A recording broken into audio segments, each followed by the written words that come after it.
Hello friends, இன்னைக்கு நம்ம இசை கிச்சன்ல எக் ஃப்ரைட் ரைஸ் எப்படி பண்ணலாம் பார்க்கலாம். இப்போ வாங்க. நான் ஃபர்ஸ்ட் சட்டியை அடுப்பில் வச்சுட்டேன். ஒரு தேவையான அளவு எண்ணெய் ஊற்றிக்கலாம். நான் ஒரு எண்ணெய் ஊற்றிக்கிறேன். நான் 3 பேருக்கு செய்ய போகிறேன். 3லேருந்து 4 ஸ்பூன் எண்ணெய் ஊற்றிருக்கிறேன். எண்ணெய் காயட்டும். இப்போ ஃபர்ஸ்ட் ஒரு ஸ்பூன் இஞ்சி பூண்டு பேஸ்ட் போட்டுக்கலாம். இப்போ இஞ்சி பூண்டு போட்டு நல்லா எண்ணெயில் ஃப்ரை பண்ணியாச்சு. 1 ஸ்பூன் போட்டால் போதும்.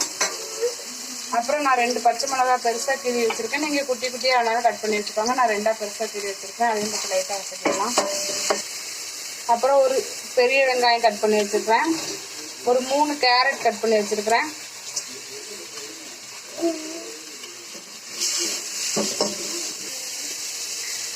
அப்புறம் பீன்ஸ் போட்டுக்கிறேன். ஒரு 5 பீன்ஸ் கட் பண்ணி வச்சுருக்கிறேன். இது வந்து வெளியே உள்ள தோல் இருக்குல்ல, அந்த 5 எடுத்து கட் பண்ணி வச்சுருக்கிறேன். முட்டைக்கோஸ் வந்து 5 இதழ் கட் பண்ணி வச்சுருக்கிறேன். அதையும் போட்டுக்கிறேன். போட்டு இப்போ லைட்டாக வதக்கி நல்லா தீயை வந்து ஹையில் வச்சுக்கோங்க. வேகணும்னு அவசியம் இல்லை. நல்லா ஒரு வதக்கிக்கலாம். இப்போ 4 முட்டையை உடச்சி ஊற்றிக்கலாம்.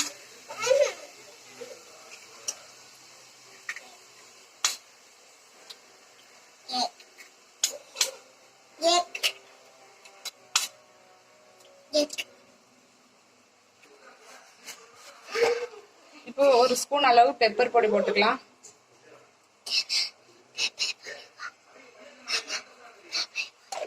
மிளகாய் பொடி போட்டுக்கிறேன். உங்களுக்கு காரம் எவ்வளவு தேவையோ அவ்வளவு போட்டுக்கோங்க. நான் ஒரு 1/2 ஸ்பூன் அளவுக்கு போட்டுக்கிறேன். தேவையான அளவு உப்பு போட்டுக்கிறேன்.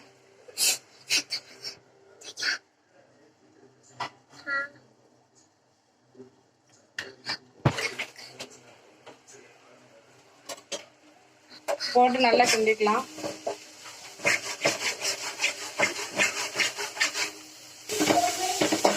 நல்லா கிண்டியாச்சு. நல்லா முட்டைலாம் வெந்துருச்சு. இந்த ஸ்டேஜில் நான் வந்து ஒரு 2 ஸ்பூன் டொமேட்டோ சாஸ் ஊற்றிக்கிறேன்.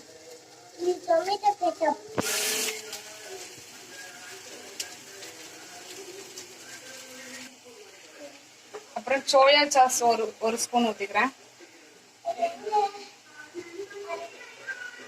கொஞ்சமா சேர்த்துக்கோங்க. நல்லா கிண்டிக்கலாம். நான் வேக வச்சு ரைஸ் எடுத்துக்கிறேன். இது சாப்பாட்டு அரிசி தான். நீங்க பாஸ்மதி ரைஸ் கூட யூஸ் பண்ணிக்கலாம். நான் இப்போ இது போட்டுக்கிறேன்.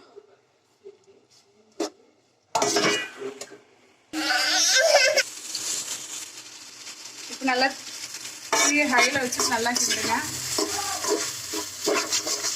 இதுல 3லேருந்து 4 பேர் தாராளமா சாப்பிடலாம். நமக்கு சாப்பாடு ரெடி ஆயிடுச்சு. இதை எடுத்து வச்சிடலாம். இப்போ நம்ம சுவையான எக் ஃப்ரைட் ரைஸ் ரெடி ஆயிடுச்சு. இதை நீங்கள் ஈஸியாக வீட்டிலே பண்ணிக்கலாம். இந்த வீடியோ உங்களுக்கு பிடிச்சிருந்தா லைக் பண்ணுங்கள், கமெண்ட் பண்ணுங்கள், ஷேர் பண்ணுங்கள். மறக்காமல் சப்ஸ்கிரைப் பண்ணிடுங்க. தேங்க்யூ.